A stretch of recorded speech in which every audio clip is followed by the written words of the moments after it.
আসসালামু আলাইকুম। আপনি যদি সম্প্রতি জমি কিনে থাকেন কিংবা উত্তরাধিকার সূত্রে জমির মালিক হয়ে থাকেন, তাহলে আজকের এই ভিডিওটি আপনার জন্য। কারণ আজকের ভিডিওতে আমরা দেখব 2026 সালে কিভাবে ঘরে বসে অনলাইনে সঠিক উপায়ে জমি খারিজের আবেদন করতে হয় এবং আবেদন করার জন্য কি কাগজপত্রের প্রয়োজন হবে এবং কত টাকা ফি আপনাকে পেমেন্ট করতে হবে। এই পুরো প্রক্রিয়াটি ইনশাল্লাহ আমি আপনাদেরকে সহজভাবে দেখানোর চেষ্টা করব, যাতে আপনারা ঘরে বসে জমি খারিজের আবেদন করতে পারেন। তার জন্য অবশ্যই আপনাকে শুরু থেকে শেষ পর্যন্ত ভিডিওটি কন্টিনিউ করতে হবে। তবে বরাবরের মতো রিকোয়েস্ট করব, আপনি যদি আমাদের চ্যানেলে নতুন হয়ে থাকেন এখনই আমাদের চ্যানেলটি সাবস্ক্রাইব করে পাশে থাকা বেল আইকনে ক্লিক করে রাখুন, যাতে এই ধরনের গুরুত্বপূর্ণ ভিডিও সবার আগে আপনার কাছে পৌঁছে যায়। Alright, back to computer. দর্শক, আপনারা আপনাদের হাতের মোবাইল ফোন অথবা পিসি যে কোনো একটি ব্রাউজার ভিজিট করবেন এন্ড ভিজিট করে আপনারা সার্চ বারে টাইপ করবেন ল্যান্ড LAND land.gov.bd। আপনারা এই লিঙ্কটি লিখে সার্চ করবেন। তাছাড়া আপনারা এই ভিডিও ডিসক্রিপশনে লিঙ্কটি পেয়ে যাবেন, লিঙ্কটাতে আপনারা ক্লিক করবেন অ্যান্ড ক্লিক করার পরে আপনাদেরকে স্মার্ট ভূমি সেবার এই সাইটটিতে নিয়ে আসবে অ্যান্ড আসার পরে এখানে আপনারা স্ক্রল করবেন। নিচের দিকে যখন আপনি স্ক্রল করবেন স্মার্ট ভূমি সেবার এই সাইটটাতে আসার পরে এখানে কিন্তু আপনি দেখতে পারবেন স্মার্ট ভূমি সেবা সংক্রান্ত কিছু সেবা রয়েছে। এখান থেকে আপনি মিউটেশন সেকশনের উপরে ক্লিক করবেন অ্যান্ড মিউটেশন সিস্টেমটার উপরে যখন আপনি ক্লিক করবেন দেন হচ্ছে রিডাইরেক্ট আপনার সামনে এরকম একটি ইন্টারফেস আসবে অ্যান্ড এখানে আপনি দুইটা অপশন দেখতে পারবেন। নতুন আবেদন করতে ক্লিক করুন এবং হচ্ছে আবেদন অবস্থা দেখুন। আমরা এখান থেকে নতুন আবেদন করতে ক্লিক করুন, এটাতে ক্লিক করব, যেহেতু আমরা ল্যান্ড মিউটেশন কিংবা জমি খারিজ করব। দেন হচ্ছে আপনার সামনে একটি লগ ইন সেকশন চলে আসবে অ্যান্ড আপনাদের যেহেতু অ্যাকাউন্ট নেই, সো আপনারা এখান থেকে রেজিস্টার উপরে ক্লিক করবেন, যেহেতু আপনারা ফার্স্ট টাইম খারিজ করবেন। অ্যান্ড রেজিস্টার উপরে ক্লিক করে আপনি হচ্ছে এখানে আপনার নামটি প্রথমে ক্যাপিটাল লেটার ইংরেজিতে টাইপ করবেন এবং আপনার একটি সচল মোবাইল নাম্বার এখানে আপনাকে ইনক্লুড করতে হবে। অর্থাৎ আপনার নাম এবং মোবাইল নাম্বারটার মাধ্যমে হচ্ছে আপনাকে ফার্স্ট অফ অল একটি অ্যাকাউন্ট রেজিস্ট্রেশন করতে হবে অ্যান্ড মোবাইল নাম্বারটি ইনক্লুড করার পরে নিচে হচ্ছে একটি ক্যাপচা নাম্বার থাকবে। ক্যাপচা নাম্বারটি রিটাইপ করে আপনাকে হচ্ছে নিচে যে সাবমিট বাটন রয়েছে এই সাবমিট বাটনটাতে আপনাকে ক্লিক করতে হবে।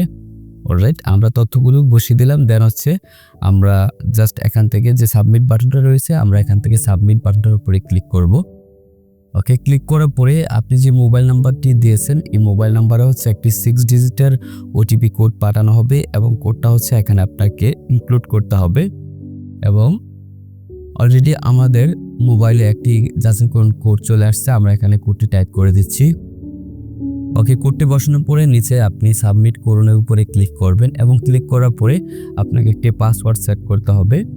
এক্ষেত্রে হচ্ছে আপনাকে সর্বনিম্ন 8 ডিজিটের উপরে একটি পাসওয়ার্ড সেট করতে হবে। সেক্ষেত্রে একটি capital letter, small letter, special character number mix করে আপনি দুইবার এখানে পাসওয়ার্ডটি টাইপ করবেন। দেন হচ্ছে নিচে আপনাকে পাসওয়ার্ড হালনাগাদ করুন নামে একটা বাটন থাকবে, এটাতে আপনাকে ক্লিক করতে হবে। অবভিয়াসলি আপনি একটি স্ট্রং পাসওয়ার্ড এখানে ইউজ করবেন। ওকে, আমরা এখান থেকে হালনাগাদের উপরে ক্লিক করবো অ্যান্ড ক্লিক করার পর অ্যাকাউন্ট ক্রিয়েট কমপ্লিট। এখন হচ্ছে আপনি প্রোফাইল সেকশনে চলে আসবেন ড্যাশবোর্ডের মধ্যে থেকে অ্যান্ড প্রোফাইল সেকশনে আসার পরে নিচে হচ্ছে ভেরিফিকেশন সেকশন থেকে ন্যাশনাল আইডেন্টিটি কার্ড ভেরিফাইয়ের উপর আপনি ক্লিক করবেন। দেন হচ্ছে আপনি আপনার এনআইডি কার্ডের নাম্বারটি ফার্স্ট অফ অল এখানে ইনক্লুড করবেন, অর্থাৎ যার খারিজ করবেন তার এনআইডি কার্ডের নাম্বারটা হচ্ছে এখানে ইনক্লুড করবেন এবং তার জন্ম তারিখ এখান থেকে সিলেক্ট করবেন। ওকে, আমরা এখান থেকে যার খারিজটা করব ওনার এনআইডি কার্ডের নাম্বার জন্ম তারিখ সিলেক্ট করে ভেরিফাইয়ের উপরে যখন ক্লিক করলাম দেন হচ্ছে এখানে ওনার নাম, পিতার নাম, মাতার নাম আমরা এখানে দেখতে পাচ্ছি এবং এখানে ইনফরমেশনগুলো যেভাবে থাকবে, যেমন আপনার নামটা প্রথমে ইংরেজিতে থাকবে, যেভাবে থাকবে এভাবে টাইপ করবেন এবং টাইপ করার সাথে সাথে যদি প্রপারলি সঠিক থাকে ডান পাশে কিন্তু আপনি সঠিক টিক চিহ্নটা দেখতে পারবেন। তারপর হচ্ছে পিতার নামটা বাংলায় টাইপ করতে হবে এবং মাতার নামটা হচ্ছে বাংলায় টাইপ করতে হবে এবং নাম যখন আপনি সঠিকভাবে টাইপ করবেন টাইপ করার সাথে সাথে কিন্তু ডান পাশে টিক চিহ্ন উঠে যাচ্ছে, অর্থাৎ সঠিক হচ্ছে, এটাই বোঝাচ্ছে। তারপর হচ্ছে আপনি এখানে ততগুলো টাইপ করার পরে নিচে কিন্তু আপনি হালনাগাদ অ্যান্ড যাচাই নামে একটা বাটন পাবেন, এটাতে আপনি ক্লিক করবেন অ্যান্ড ক্লিক করার পর প্রোফাইল সেকশনে কাজ শেষ। এখন আমরা ড্যাশবোর্ড থেকে মিউটেশন অ্যান্ড সেভারটিতে চলে যাব, অর্থাৎ জমি খারিজের যে মেইন ইন্টারফেস এই ইন্টারফেসটাতে আমরা এখন চলে আসলাম অ্যান্ড আবেদনের পূর্বে আপনি আবেদনের ধাপগুলো পরে নিতে পারেন। আমরা সরাসরি আবেদন করব এবং ডান পাশে কিন্তু আমরা দেখতে পাচ্ছি যে মিউটেশন করতে সর্বমোট 1170 টাকা ফি পরিশোধ করতে হবে। তবে আবেদনের শুরুতে কোড ফি 20 টাকা এবং আবেদন সাবমিশনের সময় নোটিশ জারি ফি 50 টাকা অর্থাৎ 70 টাকা শুধু প্রাথমিক আবেদন অবস্থায় আপনাকে পেমেন্ট করতে হবে। দেন হচ্ছে যখন আপনার আবেদনটি অনুমোদিত হবে তখন হচ্ছে আপনার 1100 টাকা ডিসিআর ফি আপনাকে পরিশোধ করতে হবে। এটা হচ্ছে আবেদন কমপ্লিট হওয়ার পরে। তারপর হচ্ছে আমরা এখান থেকে নতুন আবেদন করতে ক্লিক করুন। নতুন আবেদনের উপরে ক্লিক করলাম অ্যান্ড ক্লিক করার পরে নিউট্রিশন আবেদনের সেকশনটিতে আমরা চলে আসলাম। আসার পরে এখানে দুইটা অপশন রয়েছে। এখান থেকে আপনারা কোড ফি 20 টাকা পরিশোধ করতে হবে, এটাতে ক্লিক করবেন। তারপর হচ্ছে এখানে একটি রেড কালারের একটা লাইন আমরা দেখতে পাচ্ছি, অর্থাৎ লাল লেখার যে হেডিংটা, এটা এখানে বলা হচ্ছে যে আপনি যে উপজেলায় নামজারি আবেদন করতে চাচ্ছেন, অর্থাৎ আপনার নামজারিটি যে উপজেলা সেই উপজেলার তথ্যটা এখানে সিলেক্ট করতে হবে, বিভাগ, জেলা, উপজেলা সিলেক্ট করতে হবে। তারপর হচ্ছে আপনি যে জায়গার জমি খারিজ করবেন সেই জায়গাটার ঠিকানাটা এখানে ভালোভাবে আপনি গ্রাম, ডাকঘর লিখে দিবেন। লিখার পরে আপনি হচ্ছে এখান থেকে পরবর্তীতে ক্লিক করবেন। ওকে, পরবর্তীতে ক্লিক করার পরে আপনি এখানে আপনার মিউটেশন আবেদনের কোড ফি একটি ট্র্যাকিং নাম্বার দেখতে পারবেন। কোড ফি 20 টাকা আপনাকে পরিশোধ করার জন্য বলা হচ্ছে। তার জন্য ইন্টারনেট ব্যাংকিং সিলেক্ট করে আপনি যখন অগ্রসর হবেন দেন হচ্ছে আপনি মোবাইল ব্যাংকিং এর মাধ্যমে ফিটা পেমেন্ট করতে পারবেন। আমরা এখান থেকে বিকাশ সিলেক্ট করে পেমেন্টের উপরে ক্লিক করলাম। ওকে, তারপর হচ্ছে বিকাশের যে পপআপ সেটা চলে আসবে। দেন হচ্ছে আপনার বিকাশ নাম্বারটা এখানে ইনক্লুড করে যখন কনফার্ম করবেন আপনার বিকাশ নাম্বারে একটি 6 ডিজিটের ওটিপি কোড প্যান করা হবে অ্যান্ড হচ্ছে কোডটাকে এখানে আপনাকে টাইপ করতে হবে। অলরাইট, আমাদের বিকাশ নাম্বারে একটা 6 ডিজিটের ওটিপি কোড চলে আসছে। আমরা এখানে কোডটাকে টাইপ করে দিচ্ছি। ওকে, কোডটি টাইপ করার পর আপনাকে কনফার্মে ক্লিক করতে হবে। তারপর আপনার বিকাশের পিন নাম্বারটি দেওয়ার সাথে সাথে আপনার অ্যাকাউন্ট থেকে কোড ফি 20 টাকা কেটে নেবে অ্যান্ড ফিটি কেটে নেওয়ার পরে সাইটটা যখন রিডাইরেক্ট হবে আপনার সামনে এরকম একটি পপআপ আসবে এবং এখানে দেখতে পাচ্ছি যে আগামী 7 দিনের মধ্যে আপনার আবেদন অবশ্যই জমা করতে হবে, অন্যথায় পুনরায় কোড ফি পরিশোধ করতে হবে। ওকে, তারপর ঠিক আছে অ্যান্ড হচ্ছে এখানে আপনি আপনার আবেদনের ট্র্যাকিং নাম্বারটা দেখতে পারবেন। ওকে, তারপর এখান থেকে জাস্ট আপনি আবেদন ফর্ম যে একটা বাটন থাকবে এটাতে আপনাকে ক্লিক করতে হবে। ওকে, আমরা এখান থেকে আবেদন ফর্মের যে বাটন এটাতে ক্লিক করলাম। তারপর হচ্ছে মিউটেশন আবেদন সেকশনটা আপনি দেখতে পারবেন এবং এখানে আপনি প্রথমে দেখতে পারবেন যে সূত্রে আপনি মিউটেশন করবেন সেটা এখান থেকে সিলেক্ট করবেন। এখানে দুইটা অপশন থাকবে, সরাসরি রেকর্ডিং মালিকের খতিয়ান হতে এবং মিউটেশন খতিয়ান হতে, দুইটা অপশন আপনারা দেখতে পারবেন। অর্থাৎ যারা মিউটেশন খতিয়ান হতে মিউটেশন করবেন সেক্ষেত্রে দ্বিতীয় অপশনটা আপনারা সিলেক্ট করবেন এবং যারা ক্রয়কৃত সম্পত্তি আরেকজন ব্যক্তির কাছ থেকে আপনারা দলিল সূত্রে ক্রয় করেছেন, অর্থাৎ আপনি সেটাকে মিউটেশন করবেন বা আপনার নামে যদি দলিল থাকে সেক্ষেত্রে আপনি সরাসরি রেকর্ডিং মালিকের খতিয়ানতে অপশনটা সিলেক্ট করবেন। তারপর কিভাবে মালিকানা অর্জন করেছেন সেটা এখান থেকে সিলেক্ট করবেন। এখানে ক্রয়, উত্তরাধিকার, হেবা, বন্দোবস্ত, ডিক্রি, এওয়াজ বা বিনিময় এরকম কয়েকটি অপশন রয়েছে। আপনারা যে সূত্রে মালিকানা অর্জন করেছেন সেটা সিলেক্ট করবেন। আমরা এখান থেকে ক্রয় সূত্রে মালিকানা অর্জন করেছেন এটা সিলেক্ট করলাম। তারপর নিচে আপনাকে কয়েকটি অপশন এখান থেকে সিলেক্ট করতে হবে, যেমন হচ্ছে এখানে গ্রহীতা বা আবেদনকারী কি 18 বছরের কম বয়সী, এটা আপনি এখান থেকে সিলেক্ট করবেন। যেহেতু আপনি নিজে ক্রয় করেছেন সম্পত্তি এবং আপনি যদি 18 বছরের ঊর্ধ্বে হন সেক্ষেত্রে হচ্ছে আপনি এটাকে না রাখবেন, যেভাবে বাই ডিফল্ট থাকবে এটা না থাকবে। তবে যারা অপ্রাপ্ত বয়স্ক সেক্ষেত্রে হচ্ছে এটা সিলেক্ট করলে সেক্ষেত্রে কিন্তু একজন প্রতিনিধি প্রয়োজন হয়। সো আমরা সেদিকে যাচ্ছি না, আমরা এখান থেকে গ্রহীতা 18+ বা 18 বছর উপরে সেটা আমরা সিলেক্ট করলাম। তারপর আপনি কি প্রতিনিধির মাধ্যমে আবেদন করেছেন, অবশ্যই না। তারপর হচ্ছে 3 নম্বরে আমরা দেখতে পাচ্ছি আবেদনকারীকে একক নামে মিউটেশন করতে চাচ্ছেন বা যৌথ নামে মিউটেশন করতে চাচ্ছেন, সেটা এখান থেকে সিলেক্ট করবেন। একক হলে একক, যৌথ হলে কিন্তু একাধিক ব্যক্তি হলে এখান থেকে আপনি একাধিক ব্যক্তির তথ্য সিলেক্ট করতে পারবেন। তবে আমরা এখন একক ব্যক্তির একটা মিউটেশন করছো, একক রাখলাম। তারপর এখান থেকে তথ্য দিন যে অপশনটা রয়েছে, তথ্য দিনের উপরে ক্লিক করার পর এখান থেকে প্রাপ্তবয়স্ক আমরা সিলেক্ট করলাম। তারপর হচ্ছে এখানে ওনার একটি ছবি আমরা এখানে 300x300 পিক্সেলে এখানে আপলোড করব। অবশ্যই 300 kbps-এর ভিতরে ছবিটাকে আপলোড করতে হবে। ওকে, আমরা অলরেডি এটাকে রিসাইজ করে রেখেছি। সো এখান থেকে আমরা সরাসরি ছবিটাকে 300x300 পিক্সেলে আপলোড করলাম। তারপর এখান থেকে লিঙ্গ, উনি যেহেতু মহিলা সিলেক্ট করলাম। তারপর হচ্ছে ওনার আর বিভাগ, জেলা, উপজেলা এখান থেকে সিলেক্ট করতে হবে। অবশ্যই আপনার দলিল এবং আইডি কার্ডটা ফলো করে আপনি এখানে ঠিকানাটা সিলেক্ট করবেন। তারপর হচ্ছে বাসা বা হোল্ডিং এখানে দিয়ে দিবেন। এনআইডি কার্ডের পিছনে কিন্তু বাসা বা হোল্ডিং থেকে থাকে। সো আমরা এখান থেকে বাসা বা হোল্ডিং এর নাম্বারটা লিখে দিলাম। তারপর হচ্ছে গ্রাম বা রাস্তা, এখানে আমরা গ্রামের নামটা দিয়ে দিচ্ছি আবেদনকারীর।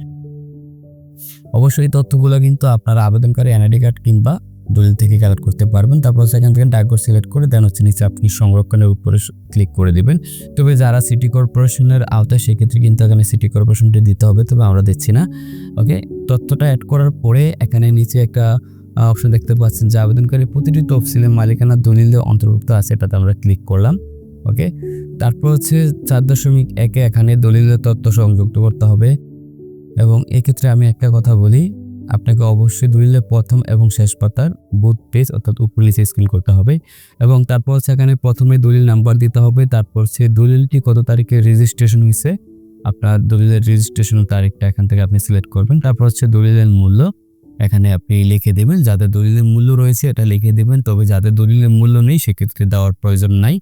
ওকে, দলিলের মূল্যটি লেখার পরে এখানে দলিলে মোট পেজটা, এক্ষেত্রে আমি যেহেতু বলেছি যে আবেদনকারী দলিলের প্রথম ও শেষ পাতার এপিঠ ওপিঠ কিন্তু স্ক্রিন করতে হবে, প্রথম এবং শেষ পাতা, এবং সাথে কিন্তু আপনার পুরো দলিলটাই কিন্তু স্ক্রিন করতে হবে, অর্থাৎ আপনার সম্পূর্ণ দলিলটা এখানে স্ক্রিন করতে হবে এবং প্রথম ও শেষ পাতার বোথ পেজ সহকারে স্ক্রিন করতে হবে। তাহলে সর্বমোট নর্মালি অনেকের দলিল 9 পাতার হয়ে থাকে, সেক্ষেত্রে যদি আপনি প্রথম এবং শেষ পাতার বোথ পেজ স্ক্রিন করেন সেক্ষেত্রে কিন্তু 11 পাতার মতো হতে পারে, তবে অবশ্যই মূল দলিলটা স্ক্রিন করার চেষ্টা করবেন।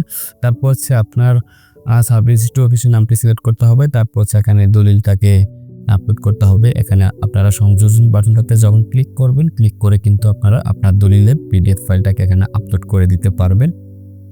ওকে, আমরা এখান থেকে আমাদের দলিলটাকে আমরা আপলোড করে দিলাম। অ্যান্ড হচ্ছে এখানে আপনি চাইলে দলিলটাকে প্রিভিউ দেখতে পারবেন, এখানে একটা আই বাটন রয়েছে, আই বাটনের উপরে আপনি যখন ক্লিক করবেন আপনার পুরো দলিলটা আপনি যেটা স্ক্রিন করেছেন, স্ক্রিন করে এখানে আপলোড করেছেন সেটা কিন্তু আপনি এখানে প্রিভিউ দেখতে পারবেন। ওকে, আমাদের দলিলটা ঠিক আছে, সো আমরা এখন বাকি প্রসেসটা দেখব।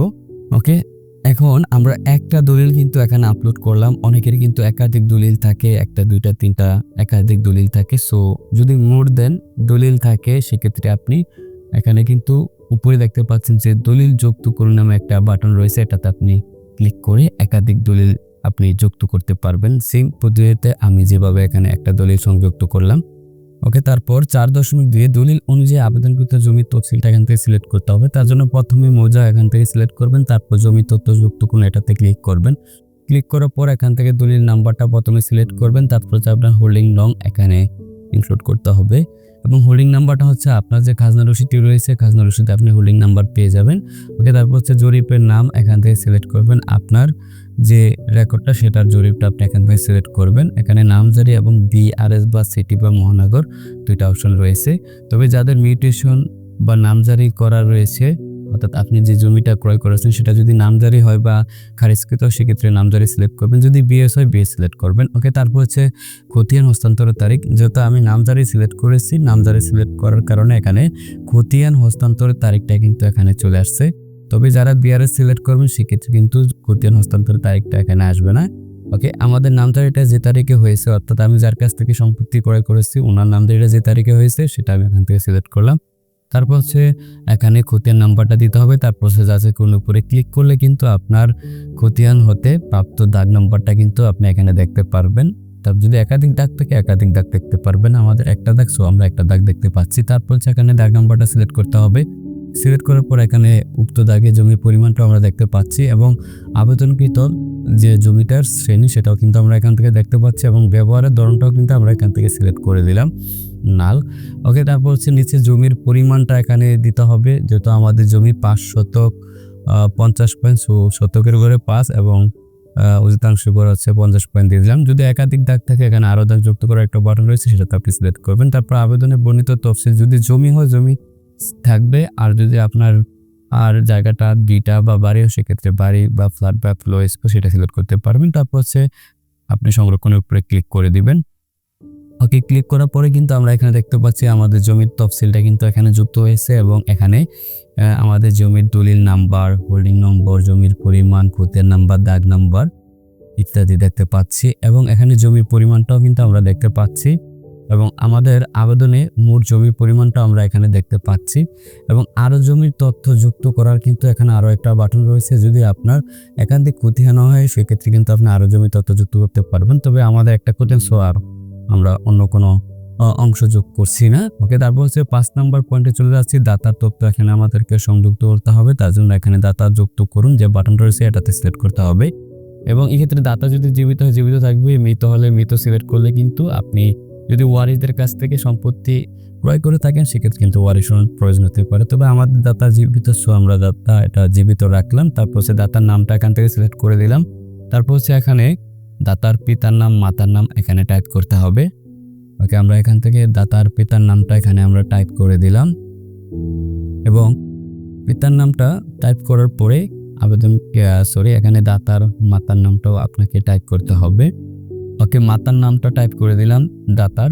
তারপর হচ্ছে দাতার ঠিকানা এখান থেকে সিলেক্ট করতে হবে। প্রথমে বিভাগ, তারপরে জেলা, তারপর উপজেলা সিলেক্ট করতে হবে। এক্ষেত্রে হচ্ছে আপনি দাতার যে খতিয়ান বা দলিল সেখান থেকে আপনি তথ্য কালেক্ট করতে পারবেন। ওকে, তারপর হচ্ছে এখানে একটা ঠিকানার বক্স রয়েছে, এখানে আমরা দাতার ঠিকানাটা লিখে দিচ্ছি। তার জন্য প্রথমে দাতার গ্রাম লিখবো, তারপর হচ্ছে দাতার ডাকঘরটা এখানে আমরা লিখে দেব। যেহেতু এখানে আমরা জেলা উপজেলা সিলেক্ট করেছি, জেলা উপজেলা প্রয়োজন নাই, শুধু গ্রাম ডাকঘরটা এখানে লিখে দিলাম ঠিকানার বক্সে। তারপর হচ্ছে এখানে অংশ অনুযায়ী জমির পরিমাণে আমরা এখানে যেহেতু 550 পয়েন্ট, সো আমরা শতকের করে 5 লিখবো আর অধিকাংশের করে হচ্ছে 50 পয়েন্ট লিখবো। তারপর হচ্ছে সংরক্ষণের উপরে ক্লিক করবেন। ক্লিক করার পর দাতার অংশের কাজটা আমাদের কমপ্লিট হয়েছে। তারপর হচ্ছে দাতা এবং সর্বশেষ জরিপ বা মিউটেশন রেকর্ডের মালিক কি একই, এটা আমরা রাখবো যেহেতু একই। যদি আপনি এটা না সিলেক্ট করেন, অর্থাৎ পিতার সম্পত্তি যদি সেলে বিক্রি করে, কিভাবে বিক্রি করলো সেটা কিন্তু বায়দলিল লাগবে যদি না সিলেক্ট করেন। তবে যেহেতু সরাসরি রেকর্ডের মালিক বিক্রি করেছেন, সো আমরা এটা রাখলাম। তারপর হচ্ছে নিচে অন্যান্য ডকুমেন্টসগুলো এখানে আমরা আপলোড করে দিচ্ছি পিডিএফ আকারে। এক্ষেত্রে হচ্ছে খতিয়ান, খাজনা রসিদ, আইডি কার্ড ইত্যাদি ডকুমেন্টসগুলো এখানে আমরা আপলোড করে দিলাম। তাছাড়া যাদের বায়দলিল সেটাও কিন্তু আপনারা এখানে আপলোড করে দিতে পারেন। অবশ্যই এই ডকুমেন্টসগুলো পিডিএফ আকারে আপলোড করতে হবে এবং খতিয়ান, খাজনা রসিদ, আইডি কার্ড ইত্যাদি এখানে আপনি একটা পিডিএফে আপনি এখানে আপলোড করবেন। ওকে, আপলোড করার পরে দেন হচ্ছে আপনি নিচে সংরক্ষণ এবং পরবর্তীতে ক্লিক করবেন এবং ক্লিক করার পর দেন হচ্ছে ঘোষণা যে ইন্টারফেস সেটাতে আপনাকে নিয়ে আসবে। এখানে প্রথমে আবেদন সংক্রান্ত কয়েকটি এখানে তথ্য থাকবে, যেমন গ্রহীতার মালিকানা দাবি বিষয় ঠিক আছে কিনা এটা সিলেক্ট করবেন এবং জমি গ্রহীতার দখলে আছে কিনা এটা সিলেক্ট করবেন এবং আদালতে নিষেধাজ্ঞা আছে কিনা আপনার জমিতে আপনি এখানে এটাকে না সিলেক্ট করে দিবেন। 7.3 যে পয়েন্টটা, তারপর হচ্ছে 7.4 যে পয়েন্ট আপনার জমিতে সরকারি স্বার্থ আছে কিনা এটা না সিলেক্ট করবেন। তারপর হচ্ছে আপনার জমির এর খাজনা রসিদ পরিশোধ করা হয়েছে কিনা ভূমির এটা সিলেক্ট করবেন। তারপর হচ্ছে গ্রহীতাদের এই মৌজায় বর্তমানে কোনো খতিয়ান আছে কিনা, যদি না থাকে না সিলেক্ট করবেন, থাকলে সিলেক্ট করলে খতিয়ান নাম্বারটা দিতে হবে, তবে আমরা এখানে না সিলেক্ট করলাম।